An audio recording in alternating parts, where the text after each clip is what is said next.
ലോകകപ്പ് pre quarter മത്സരങ്ങളിലെ മികച്ച ഒരു പോരാട്ടമാണ് ഫുട്ബോൾ ലോകം കാത്തിരിക്കുന്നത്. അതെ, ബ്രസീൽ വേഴ്സസ് നോർവേ. ഇന്ത്യൻ സമയം നാളെ പുലർച്ചെ 1:30 മത്സരം. ഫിഫ റാങ്കിങ്ങിൽ 5-ാമതുള്ള ബ്രസീൽ 21-ാമതുള്ള നോർവേയുമായി ഏറ്റുമുട്ടും. ഇന്നുവരെ എല്ലാ ലോകകപ്പിലും, അതായത് 23 ഫുട്ബോൾ മാമാങ്കത്തിലും പങ്കെടുത്ത ഏക രാജ്യമാണ് ബ്രസീൽ. എന്നാൽ മറുഭാഗത്ത് തങ്ങളുടെ 4-ാം ലോകകപ്പിലാണ് നോർവേ കളിച്ചുകൊണ്ടിരിക്കുന്നത്. 1938, 1994, 1998 എന്നീ വർഷങ്ങളിലാണ് നോർവേ ലോകവേദിയിൽ പന്തു തട്ടിയത്.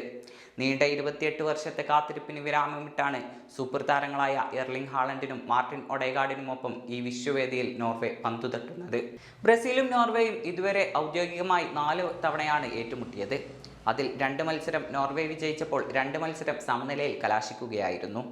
1998 ലോകകപ്പിൽ ഇരുവരും തമ്മിൽ ഏറ്റുമുട്ടിയപ്പോൾ 1-2 ഗോളുകൾക്ക് നോർവേക്കായിരുന്നു വിജയം. ലോകകപ്പിന്റെ ഗ്രൂപ്പ് ഘട്ടത്തിലെ ആദ്യ 2 മത്സരങ്ങളിൽ നോർവേ വെന്നിക്കൊടി നാട്ടിയപ്പോൾ അവസാന മത്സരത്തിൽ ലോക ചാമ്പ്യന്മാരായ ഫ്രാൻസിനോട് പരാജയപ്പെട്ടിരുന്നു. നോക്കൌട്ട് മത്സരത്തിൽ ഐവറി കോസ്റ്റിനെ 1-2 ഗോളുകൾക്ക് പരാജയപ്പെടുത്തിയാണ് പ്രീ ക്വാർട്ടറിൽ ബ്രസീലിനെ നേരിടാനെത്തുന്നത്.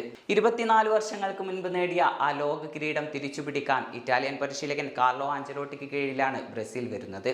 ഗ്രൂപ്പ് ഘട്ടത്തിലെ ആദ്യ മത്സരത്തിൽ മൊറോക്കോയോട് സമനില വഴങ്ങിയെങ്കിലും പിന്നീടുള്ള 2 മത്സരങ്ങളിലും എതിരില്ലാത്ത 3 ഗോളുകൾക്കാണ് കാനറിപ്പട ജയിച്ചു കയറിയത്.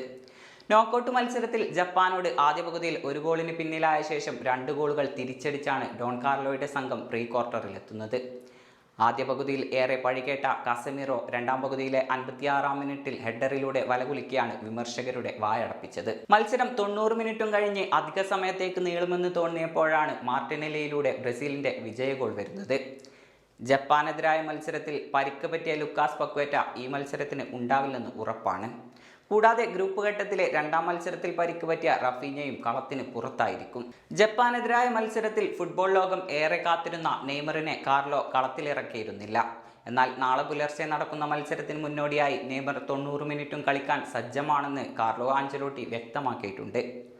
ഈ ലോകകപ്പിലെ ഗോൾ വേട്ടക്കാരുടെ പട്ടികയിൽ 5 ഗോളുകളുമായി നോർവേ താരം ഹാലൻഡും 4 ഗോളുകളുമായി ബ്രസീലിയൻ താരം വിനീഷ്യസും 3 ഗോളുകളുമായി മാത്യൂസ് കുഞ്ഞയുമുണ്ട്. ഇവരോ അതോ മറ്റാരാകും നാളെ ഗോളടിക്കുക? കാർലോയുടെ തന്ത്രങ്ങളോ ഹാലൻഡിൻ്റെ ഗോളടി മേളമോ? നമുക്ക് കാത്തിരുന്ന് കാണാം.